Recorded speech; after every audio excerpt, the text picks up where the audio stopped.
Hadirin berbahagia, hadis berikutnya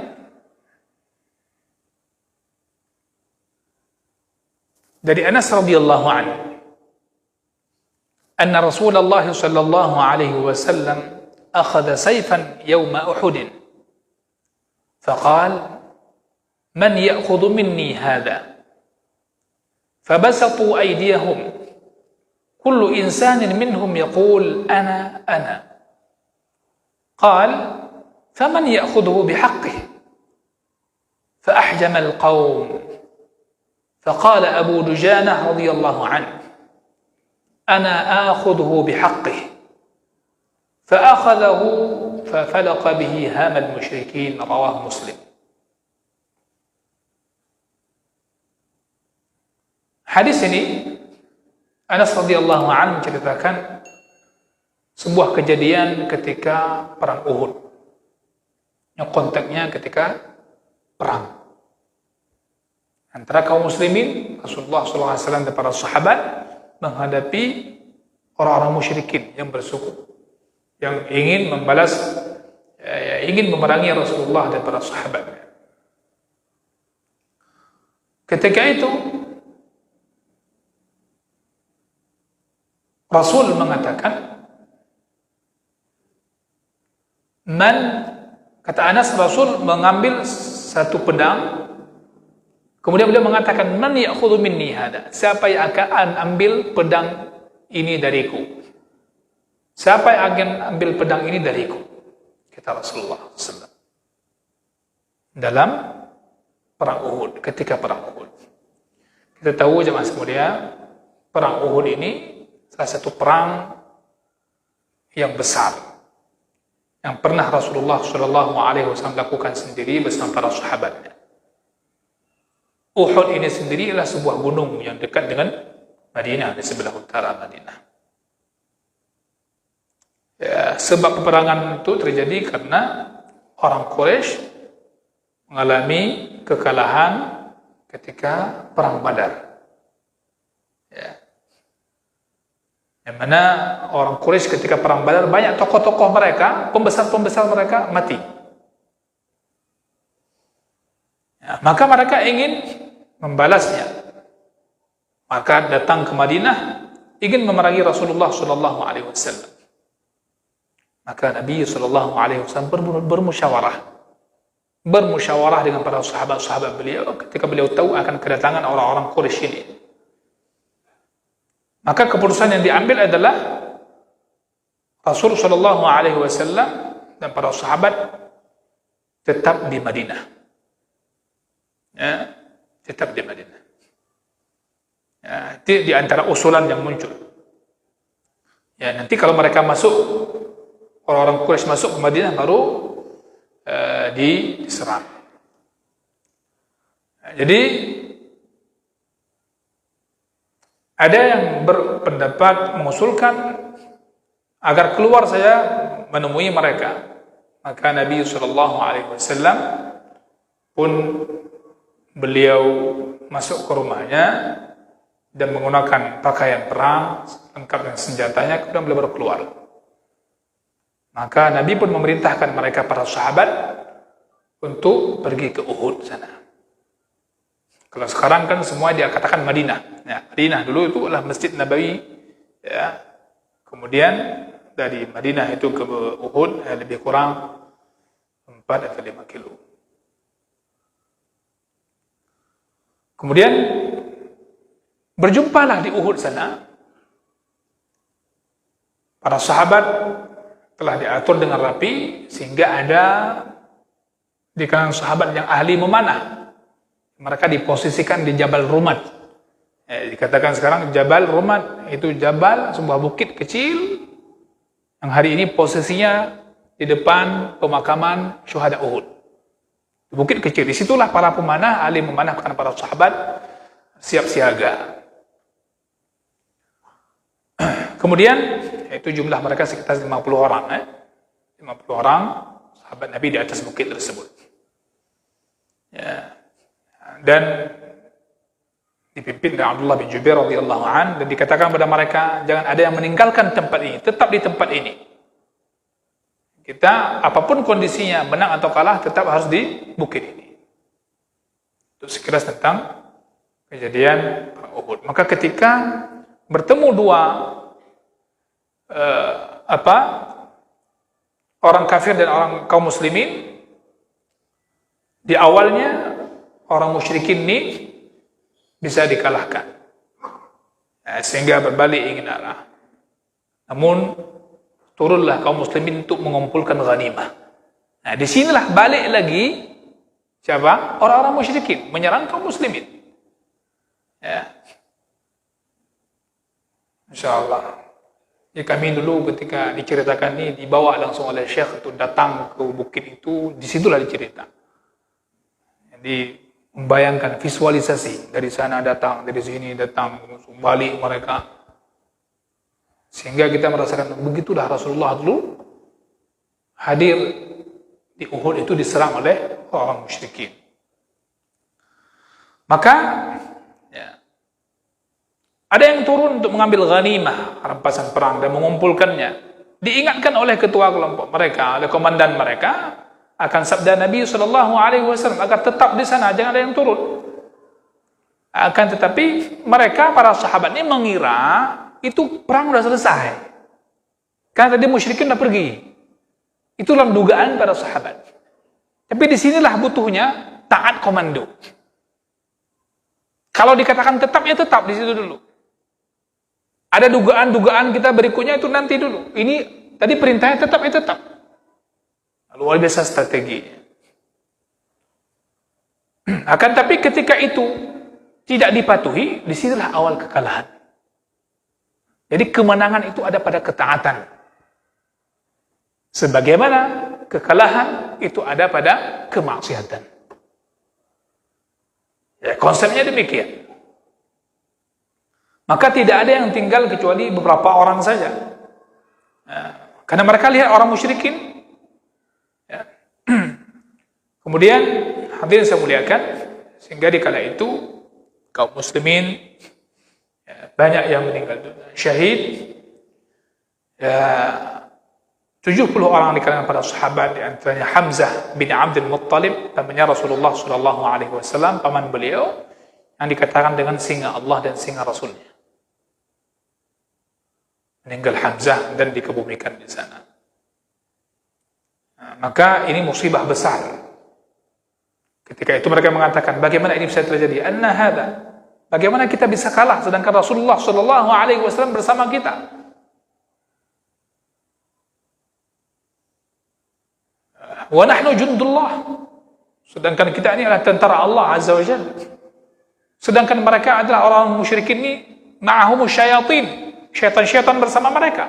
Wa hum junudus syayatin, dan mereka adalah tentara-tentara syaitan.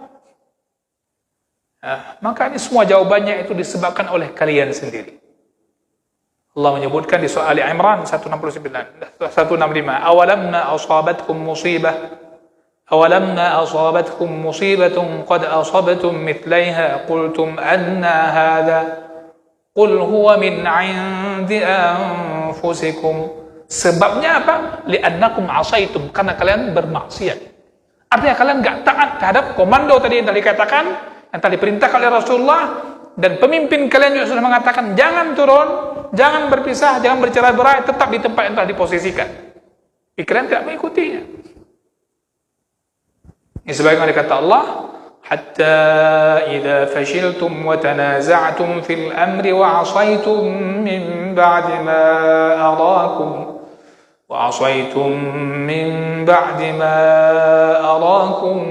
ma tuhibbun. Maka terjadilah apa yang terjadi. Ya Allah ingatkan kita di surah Ali Imran akan hal ini. Ya, para ulama membicarakan panjang lebar tentang hal ini. Di antaranya Ibnu Qayyim rahimahullah ta'ala dalam kitab Zadul Ma'adnya, sejumlah hikmah pelajaran penting yang bisa diambil dari kejadian perang Uhud. Kembali kepada hadis tadi, di situ Rasulullah mengambil pedang beliau. Kemudian beliau mengatakan kepada para sahabat-sahabatnya, "Man ya'khudhu minni hadha sayf?" siapa yang akan mengambil dariku pedang ini? Siapa?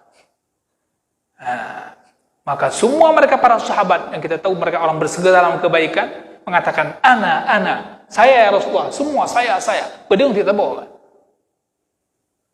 Siapa yang mengambil dariku? Semua mereka mengangkat tangan mereka dan mengulurkan tangan mereka. Yaqulun, ana, saya ya Rasulullah, saya. Rasulullah kemudian menambah pertanyaan. Faman ya'khudhu bihaqqih? Siapa yang akan mengambil pedang ini dengan haknya, dengan menjaga haknya? Maka apa? Saya yakin dimanapun, ini pelajaran penting. Orang nggak sembarang diberikan senjata. Dia punya syarat, ya kan? Punya ketentuan. Syarat itu berlaku. Harus punya dijaga hak-haknya. Faman ya'khudhu bihaqqih? Siapa yang akan mengambil pedang ini dari Rasulullah SAW dengan haknya? Maka ketika itu fa'ahjamal qaum, yakni tawaqqafu, pada berhenti semua, pada diam. Ini bukan gampang. Kenapa? Bukan mereka pengecut, li'annahum la ya'lamun haqqah. Karena waktu itu mereka tidak tahu apa haknya. Apa hak pedang yang diambil itu? Yakhshawna anna haqqahu yakunu kabiran jiddan. Mereka khawatir kalau seandainya hak pedang yang diambil dari Rasulullah SAW ini besar. La yastati'un al-qiyam bih. Mereka tidak mampu melaksanakan hak-hak itu. Maka dikala itu para sahabat banyak yang diam. Takut nggak mampu melakukannya. Ya. Kalau mengambil sesuai dengan janji Rasulullah, takut janjinya ini ya yang diambil adalah perkara yang nggak mampu mereka tunaikan. Akan tetapi Allah memberikan taufik, memberikan hidayah kepada Abu Dujanah. Sahabat yang mulia Abu Dujanah radhiyallahu anhu. Beliau mengatakan ketika yang lain pada diam, dia mengatakan, "Ana akhudhuhu bihaqqih." Fa akhadahu bihaqqih.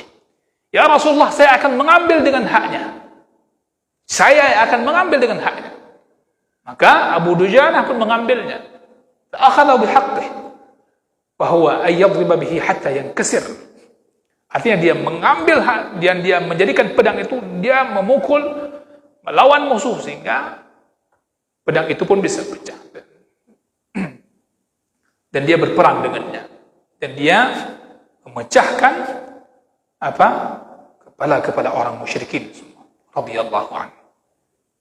Hadis ini dalil, jemaah saya muliakan, dalil hendaknya seseorang bersegera kepada kebajikan dan tidak ragu-ragu, tidak menunda-nundanya. Hadis tadi menunjukkan semua sahabat itu ingin segera. Namun ketika syarat itu, mereka kalau nggak tahu nggak berani. Kalau kira-kira nggak mampu, nggak berani. Maka jangan suka minta sesuatu yang di luar kemampuan kita. Sekarang apa yang Allah berikan kemudahan ketika melakukan kebajikan? Lakukan itu, ambil itu. Hari ini Allah mudahkan engkau melakukan kebajikan itu. Lakukan itu dengan segera. Jangan minta sesuatu di luar kemampuanmu. Dan Allah Subhanahu wa ta'ala tidak membebani kita di luar kemampuan kita. Fattaqullaha mastata'tum. Takwa itu mengikuti kemampuan kita. Bukan mengikuti kemauan kita. Maka dikatakan fattaqullaha mastata'tum.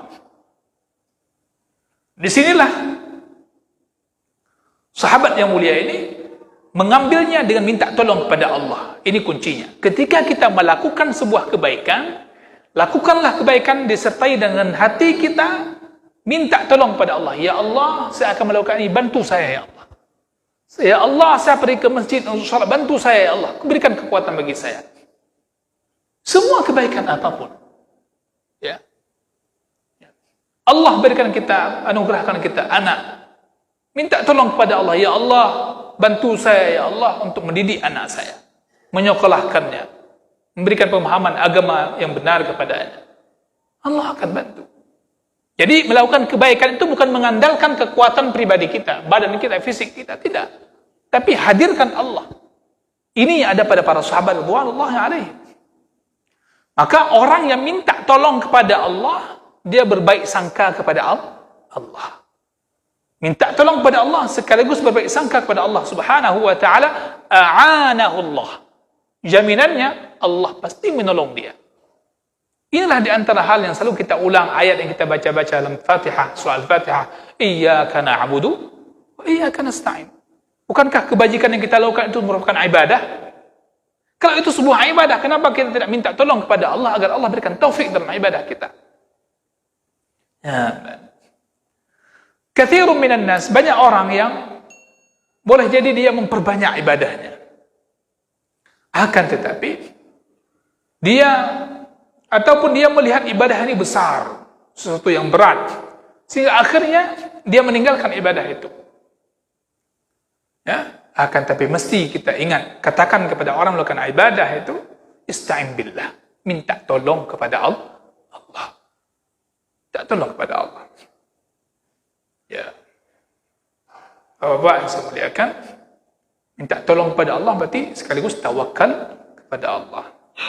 Ya, karena Nabi mengatakan wa idza sta'anta billah tawakkalta alaih. Jadi kalau orang minta tolong kepada Allah, dia tawakal kepada Allah, maka dia telah masuk ke dalam sesuatu yang Allah ridai. Maka di sini bergembira dengan kebaikan-kebaikan yang Allah berikan, bahwasanya Allah pasti akan menolongmu jika kamu betul-betul ingin melakukannya. Wa may yatawakkal 'ala Allah fa huwa hasbuh. Hadirin saya muliakan, penutup kita ingin mengatakan hadis ini merupakan dalil bagusnya didikan Nabi SAW kepada umatnya. Bagaimana beliau tidak mengkhususkan pedangnya tadi kepada orang tertentu, akan tapi dia jadikan kepada semua orang, akan tapi hendaknya dengan menjaga hak-haknya tadi. Nah, jadi agar orang tidak menjadikan sesuatu itu sesuatu yang asal-asalan, mengambilnya dengan serius, dan itulah yang menjadi sebuah nilai kebaikan bermakna besar. Wallahu ta'ala alam.